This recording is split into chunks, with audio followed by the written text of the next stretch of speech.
যে আল্লাহ তাআলার দিদার, আল্লাহ তাআলার সাক্ষাৎ কত বড় নিয়ামত এবং মজাদার মুহূর্ত।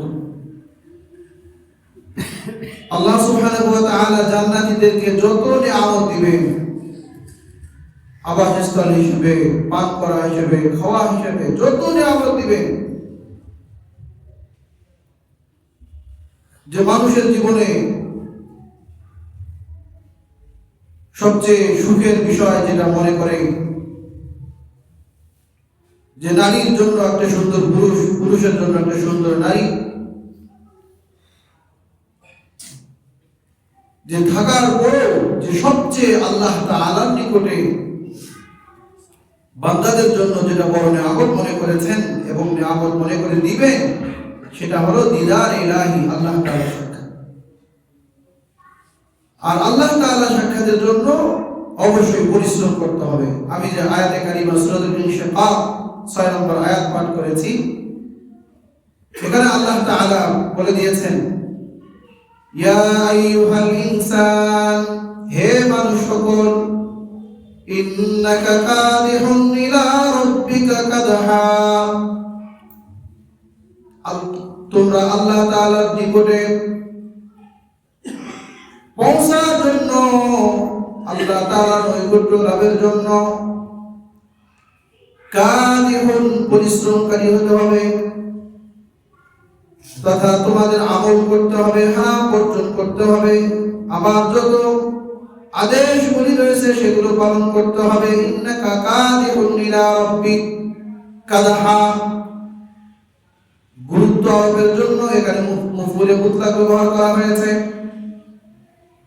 ফামুলাকি, এর মাধ্যমে তোমরা তার সঙ্গে সাক্ষাৎ করতে পারবে। আল্লাহ সুবহানাহু ওয়া তাআলা জান্নাতের মধ্যে জান্নাতীদেরকে দেওয়ার পরে জান্নাতের কাছে ডেকে নিয়ে এসে যেই জান্নাতের মধ্যে ডাক দেবেন, সেই জান্নাত হলো জান্নাতে আদন। ওই জান্নাতে আদন পাওয়ার জন্য নেক আমল করতে হবে। আল্লাহ তাআলা বলেন, ইন্নাল্লাযীনা আমানু ওয়া আমিলুস সালিহাত ইন্না লা নুযীউ আজরা মান আহসানা আমালা, নিশ্চয় যারা ঈমান আনয়ন করে এবং সৎকর্ম সম্পাদন করে, আমি তাদের সৎকর্মকে নষ্ট করি না। যে সৎকর্মশীলদের সৎকর্মকে আমি নষ্ট করব না। উলাইকা লাহুম জান্নাত আদন, তাদের জন্য হবে চিরস্থায়ীর জন্য জান্নাত। তাজরি মিন তাহতিহিমুল আনহার, যেই জান্নাতের পাদদেশে তলদেশে দুধের নহর, নদীর নহর প্রবাহিত থাকবে। ওই জান্নাত আদনের মধ্যে জান্নাতীদেরকে ডাক দিবে।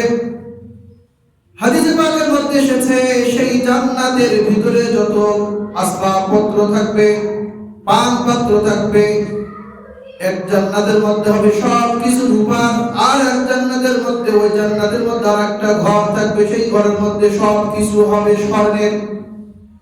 স্বর্ণ এবং রূপা দ্বারা নির্মিত এই আসবাবপত্র বিশিষ্ট ঘরে জান্নাতীদেরকে ডাক দিয়ে আল্লাহ তাআলা বলবেন, তোমাদেরকে আমি যত নিয়ামত দিয়েছি, আরো কি তোমাদেরকে এমন নিয়ামত বাড়িয়ে দিব? তারা বলবে যে আমাদেরকে আল্লাহ কি দেন নাই? আমাদেরকে জাহান্নাম থেকে রক্ষা দিয়ে জান্নাতে প্রবেশ করিয়েছেন, আরো যত নিয়ামত রাজি দিয়েছেন, আর তো কিছু মনে হয় না। আল্লাহ তাআলা তখন নূরের পর্দাটা উঠিয়ে দিবে।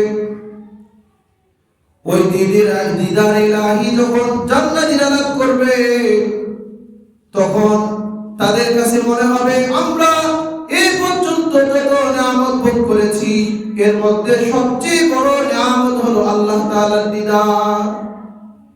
এজন্য আমরা যে আমল করি জান্নাতের জন্য নয়, বরং আল্লাহ তাআলাকে পাওয়ার জন্য, আল্লাহ তাআলার সন্তুষ্টির জন্য। ইন্না সলাতি ওয়া নুসুকি ওয়া মাহইয়ায়া ওয়া মামাতি লিল্লাহি রাব্বিল আলামিন, একমাত্র আল্লাহ তাআলার সন্তুষ্টির জন্য। এজন্য একজন বুজুর্গ থেকে বর্ণিত হয়েছে, তিনি যখন ইন্তেকাল করে নিয়ম মাফিক জান্নাতীদেরকে জান্নাত দেখানো হয়, জাহান্নামীদেরকে জাহান্নাম দেখানো হয়। জান্নাতীরা জান্নাত থেকে খুশি হয়ে যায়। জান্নাতের নিয়ামত দেখতে দেখতে রূহটা কখন তার অন্তর থেকে বের হয়ে যায়, শরীর থেকে বের হয়ে যায়, সে টের পায় না। ওই বুজুর্গকে যখন জান্নাত দেখানো হচ্ছে সে মুখ ফিরিয়ে নিচ্ছে, আবার যখন এদিকে দেখা হচ্ছে সে মুখ ফিরিয়ে নিচ্ছে। তার বক্তব্য কবি তুলে ধরেছেন। সে বলে, জান্নাত ও দোজখ সে यार क्या करूं, आरज़ू है मैं तुझे देखा करूं। হে আল্লাহ, আমি এতদিন যে ইবাদত করেছি তোমার জান্নাতের জন্য নয়, বরং আমার আশা এবং আমার তামান্না হলো তোমার সঙ্গে সাক্ষাৎ করা। কারণ তোমার নবীজি বলেছেন, মান আহাব্বা লিকা আল্লাহি আহাব্বা লিকাহু, যে আল্লাহ তাআলার সঙ্গে সাক্ষাতের আশা রাখে, আল্লাহ তাআলা তার সঙ্গে সাক্ষাতের আশা রাখে। যে আল্লাহর সঙ্গে সাক্ষাৎ করাকে পছন্দ করে, ভালোবাসে, আল্লাহ তাআলা তার সঙ্গে সাক্ষাতের জন্য ভালোবাসে। এজন্য আমি যতদিন নিয়ামত করেছি, ইবাদত করেছি, তোমার এই জান্নাতের জন্য নয়, বরং তোমাকে পাওয়ার জন্য। যখন জান্নাত পেয়ে যাবে, জান্নাতের মধ্যে তো আল্লাহ তাআলার সঙ্গে সাক্ষাৎ হয়ে যাবে। এজন্য আল্লাহ তাআলা আমাদেরকে জান্নাত কামনা করার জন্য বলেছেন, নবীজিও শিক্ষা দিয়েছেন। আর যখন তোমরা জান্নাত কামনা করো, তখন তোমরা জান্নাতুল ফেরদাউস কামনা করো। এটা হলো আরশের নিচে এই জান্নাতের স্থান। তো জান্নাতের যখন নিয়ামত পেয়ে যাবে, তখন তারা বলতে থাকবে, হৌরে গেলে মা জিতনে নিয়ামত হায় তু, সবসে বড়কর নিয়ামতে দীদার তু। যে আল্লাহ, তুমি আমাদেরকে হুর গেলে মা, হুর সুন্দর টগর চক্ষু বিশিষ্ট রমণী যাদেরকে দিয়েছো, এরা যেরকম সুন্দর নিয়ামত, গেলমান ছোট ছোট বালক, তারা জবাব নিয়ে ইয়াতুফু আলাইহিম বিলদারুন মুখাল্লাদুন, যে জান্নাতের মধ্যে সুন্দর সুন্দর ছোট ছোট বালক, তারা জগ নিয়ে, মগ নিয়ে, গ্লাস নিয়ে, পানির পান পাত্র নিয়ে জান্নাতীদের সামনে ঘুরে বেড়াবে। যে হুর এবং গিলমান যত নিয়ামত আছে, সবচেয়ে বড় নিয়ামত হলো তোমার দিদার। এই দিদার কামনা করবে জান্নাতীরা বেশি বেশি। যারা আল্লাহ তাআলার নৈকট্যপ্রাপ্ত বান্দা, তাদেরকে আল্লাহ তাআলা দিনে 2 বার সাক্ষাৎ দিবে। বলেন সুবহানাল্লাহ। বুকরাতাও ওয়া আশিয়া, সকালে একবার সাক্ষাৎ দিবে, দর্শন দিবে, সন্ধ্যাবেলা আবার একবার দর্শন দিবে। আর যারা সাধারণ জান্নাতি, কোন রকম ইবাদত করে জান্নাত লাভ করেছে, তাদেরকে 2 বার দেখা দিবে না, বরং তাদের জন্য সাক্ষাৎ হবে মাত্র একবার, সেটা হলো জুমার দিন। তাহলে এখন আমাদের চিন্তার বিষয় যে যারা আল্লাহ তাআলার নৈকট্যপ্রাপ্ত বান্দা হবে, তাদের যদি সাক্ষাৎ 2 বার হয়, তাহলে কত মজাদার হবে এবং কত কাল যে আল্লাহ তাআলাকে দেখতে থাকবে, তার কোনো হিসাব থাকবে না। এজন্য অবশ্যই আমাদের উচিত এমন কাজ করা যার মাধ্যমে আল্লাহ তাআলা আমাদের দিদার পেয়ে যায়।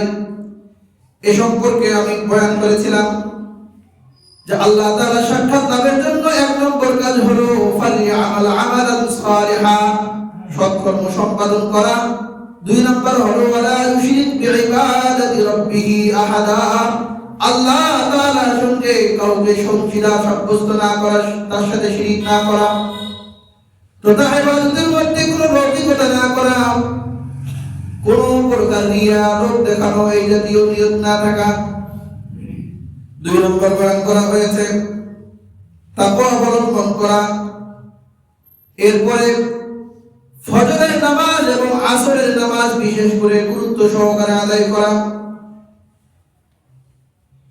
এরপরে নবীজি সাল্লাল্লাহু আলাইহি ওয়াসাল্লামের হাদিস থেকে কয়েকটা আমল বর্ণিত হয়েছে যে এই আমলগুলো যদি আমরা করি, জান্নাতে যাওয়ার পরে তো আমরা আল্লাহ তাআলার দিদার লাভ করব, এই স্বাদ উপভোগ করতে পারবো। তবে দুনিয়ায় থেকেও এরকম মজা উপভোগ করার কোনো বিষয় আছে কিনা?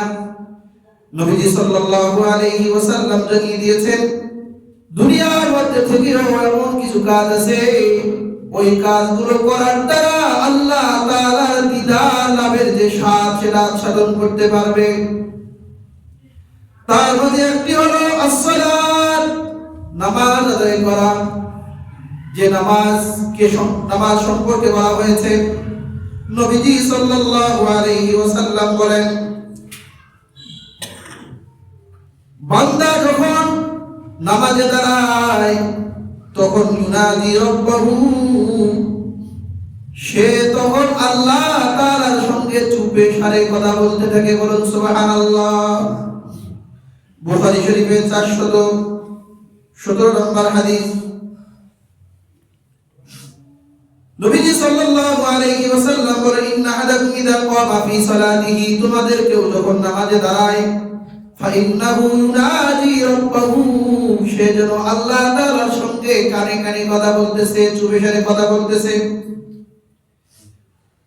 অন্য রিওয়ায়াতে বর্ণিত হয়েছে 653 নম্বর হাদিস, ইযা কানা ফিস সালাতি ফাইন্নাল্লাহা কিবালা ওয়াজহিহি, যখন কোন ব্যক্তি নামাজে দাঁড়ায় তখন তার সামনে আল্লাহ তাআলার উপস্থিতি চলে আসে, যেন আল্লাহ তাআলা তার সামনেই আছে। মুসলিম শরীফের 482 নম্বর হাদিস, নবীজি সাল্লাল্লাহু আলাইহি ওয়াসাল্লাম বলেন, আকরাবু মা ইয়াকুনুল আবদু মিন রাব্বিহি ওয়া হুয়া সাজিদুন ফাআকসিরুদ দুআ, বান্দা যখন আল্লাহ তাআলার ইবাদতের জন্য সিজদায় লুটিয়ে পড়ে, আল্লাহ তাআলা সন্তুষ্টি লাভের জন্য এর চাইতে অধিক নিকটবর্তী হওয়ার কোনো আমল নেই। যেহেতু এই আমলটাই হলো সবচেয়ে নিকটবর্তী হওয়ার সময়, এজন্য ফাআকসিরুদ দুআ, তোমরা বেশি বেশি আল্লাহ তাআলার কাছে দোয়া করো। তথা যখন তোমরা সিজদা করো, সিজদার মধ্যে গিয়ে যেরকম তাসবিহ করা হয় সুবহান রাব্বিয়াল আ'লা, এটা তো প্রশংসা। এর মধ্যে আমাদের প্রয়োজন অনুপাতে, বিশেষ করে নফল নামাজে ঘন্টাকে ঘন্টা আপনি সিজদা করতে পারেন। সেখানে রব্বানা আতিনা ফিদ দুনিয়া হাসানা, রব্বানা যালামনা আনফুসানা, আরো হাদিসে বর্ণিত যে সমস্ত দোয়া রয়েছে, যেমন কি ওলামায়ে কেরাম বলেছেন, কেউ যদি বাংলায়ও আল্লাহ তাআলার কাছে দোয়া করে তো আল্লাহ তাআলা তারপরও তার দোয়া কবুল করবে। সুবহানাল্লাহ। বাংলায়ও যদি করে, সে ভাষা জানে না, আল্লাহ তাআলাকে আরবিতে বলবে, এই ভাষা তার মনে নেই, জানা নাই, শিখা নাই, সে যদি বাংলায়ও বলে নফল নামাজের মধ্যে, তারপরেও জায়েজ। এজন্য নফল নামাজের রুকু এবং সিজদাগুলোকে লম্বা করে আদায় করে। নবীজি যে রুকু সিজদা করতে, যে নামাজে যতক্ষণ দাঁড়াইতে, রুকুতে ওই সময় লম্বা করতে, সিজদাতেও অত পরিমাণ লম্বা করতে। তো নামাজে দাঁড়ানোর কথা আমরা জানি যে পা মোবারক ফুলে যেত। একটা মানুষের পা কখন ফুলে যেতে পারে, যে এরকম নদীর দৃষ্টান্ত কি এখনো আছে? হ্যাঁ,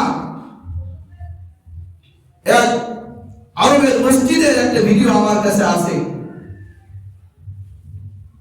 যে একজন ইমাম সাহেব আমার মতো যুবক, সে নামাজ পড়াচ্ছে, সেটা কোনো ফরজ নামাজ না, এই সালাতুল ইসতিসকা হবে বা সাহায্য প্রার্থনার জন্য কোনো নামাজ হবে।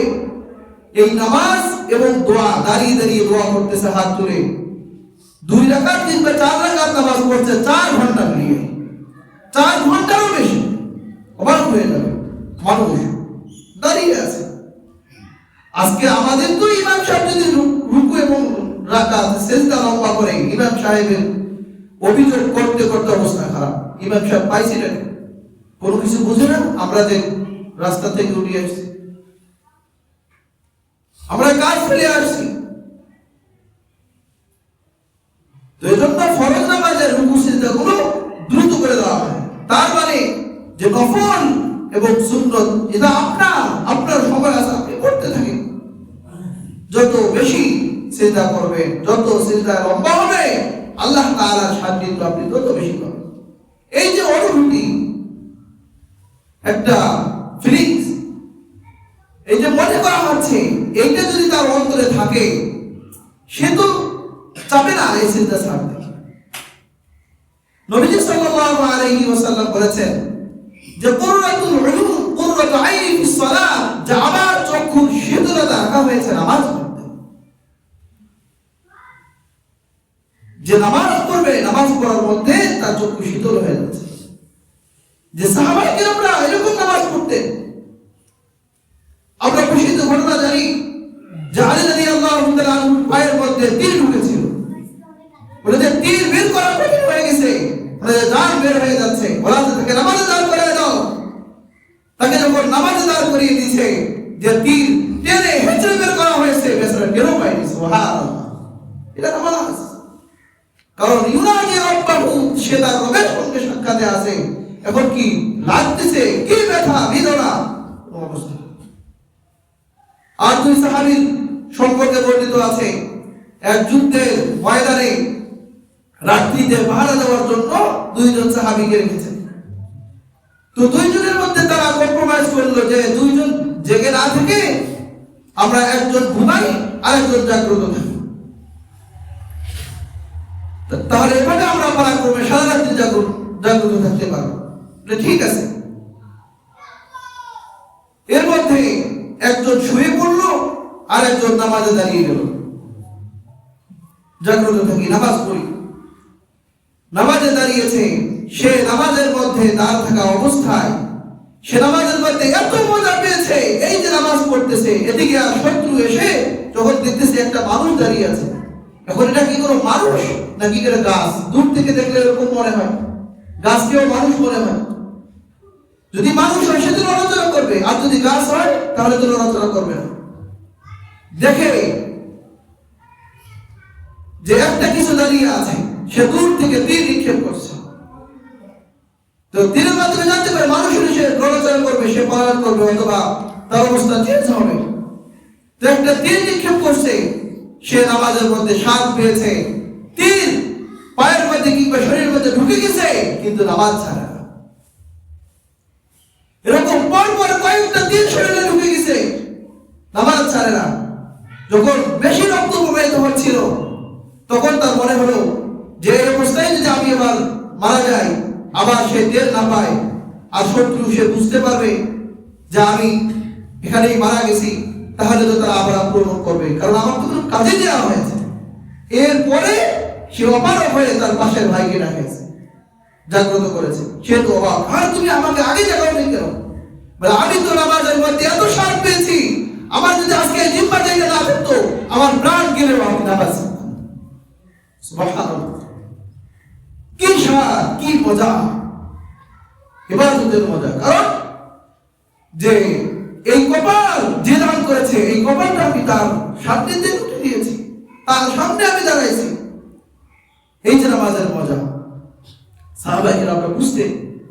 এজন্য তারা লম্বা লম্বা রাকাত, লম্বা লম্বা সিজদা, লম্বা লম্বা রুকু করতে তাদের কোনো কষ্ট হয় না।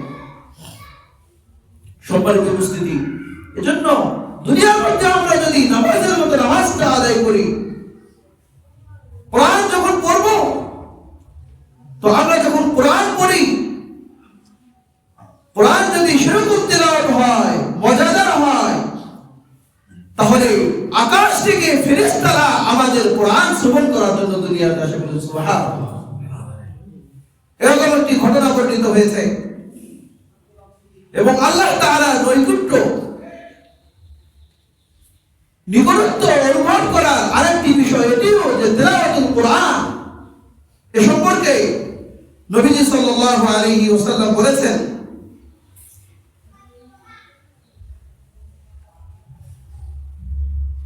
যে যারা আল্লাহ তাআলার নৈকট্য লাভ করতে চায়, সে যেন কোরআনে কারীম তেলাওয়াত করে। কারণ কোরআনে কারীম তেলাওয়াতের চেয়ে আল্লাহ তাআলার নৈকট্য লাভের উত্তম কোনো বিষয় হয় না। এক এক বিষয়কে এক একভাবে গুরুত্ব দিয়েছে। কারণ তেলাওয়াতুল কোরআন মানে সরাসরি আল্লাহর সঙ্গে কথা বলা, আল্লাহ তাআলার কথাগুলিকে নিজের জবানে আওড়ানো হচ্ছে, বের করা হচ্ছে।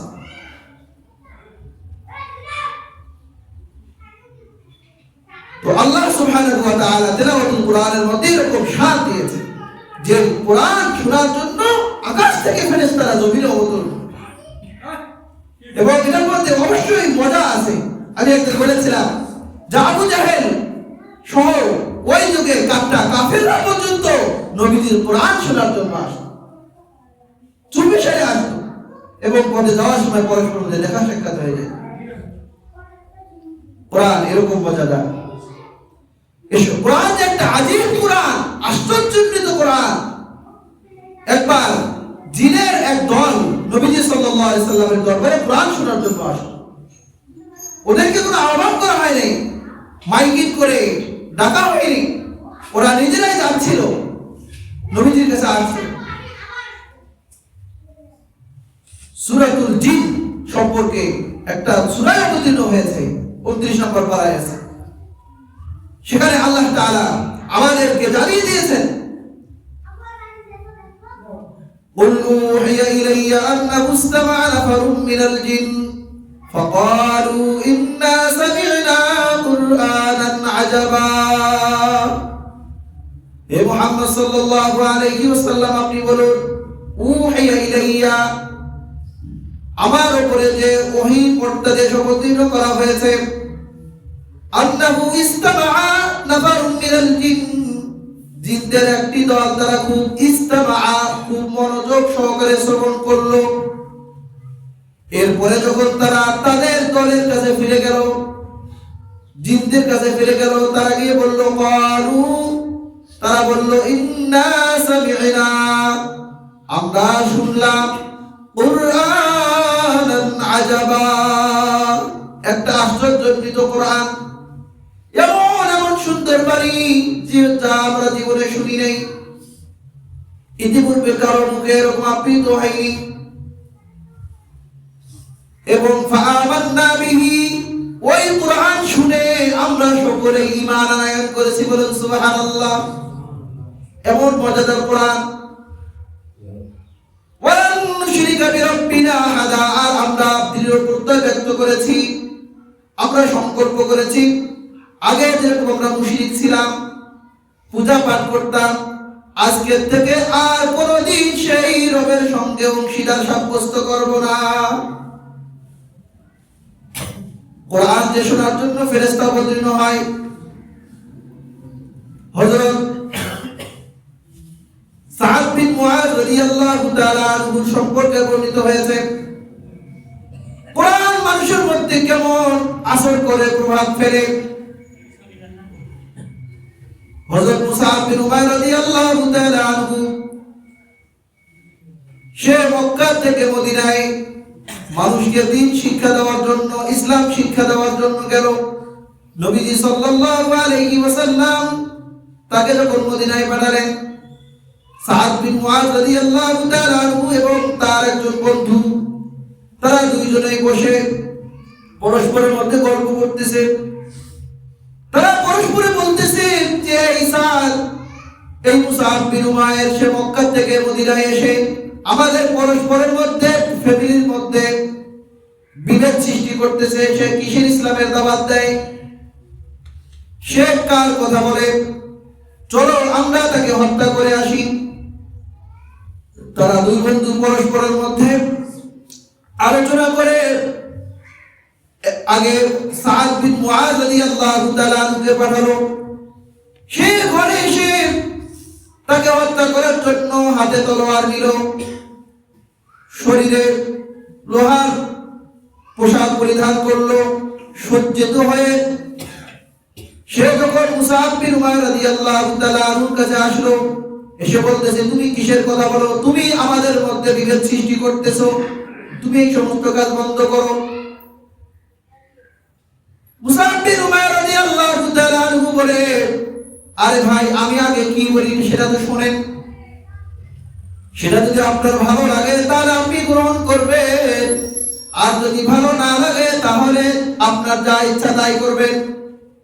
এরপরে মুসআব বিন উমাইর রাদিয়াল্লাহু তাআলা আনহু তার সামনে কোরআন তেলাওয়াত শুরু করে দিলেন। যখন কোরআন পড়তেছিল, ওই ব্যক্তি যে তাকে হত্যা করার জন্য এসেছিল, যে কোরআন শুনে তাকে এমন মজা লেগেছে, এমন মুগ্ধ করেছে, ওই সময় কোরআন শুনে শুনে তার অন্তর বিগলিত হয়ে গেল এবং চক্ষু দিয়ে অশ্রু প্রবাহিত হতে থাকলো। আল্লাহ তাআলা বলেন, তারা আয়ুনাহুম, তুমি তাদের চক্ষু দেখবে তাফিদু মিনাদ দামঈ,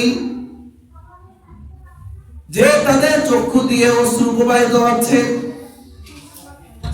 এই কোরআন শুনে তাদের মধ্যে এমন হেদায়েত প্রবেশ করলো। এরপরে সে তাকে বলতেছে, ভাই তুমি এত সুন্দর কোরআন পড়তে পারো, এত সুন্দর কথা তো কোনোদিন শুনি নাই, তাহলে তোমার ধর্মে আমাকে দীক্ষিত করো। সে বলল, তুমি তো নাপাক, তোমাকে এই কোরআন শোনানো যাবে না, তোমাকে এই ইসলাম ধর্মে প্রবেশ করতে তোমাকে পবিত্র হতে হবে। এরপরে সে গোসল করে পবিত্র হয়ে এসে মুসআব বিন উমাইর রাদিয়াল্লাহু তাআলা আনহুর কাছে এসে ইসলাম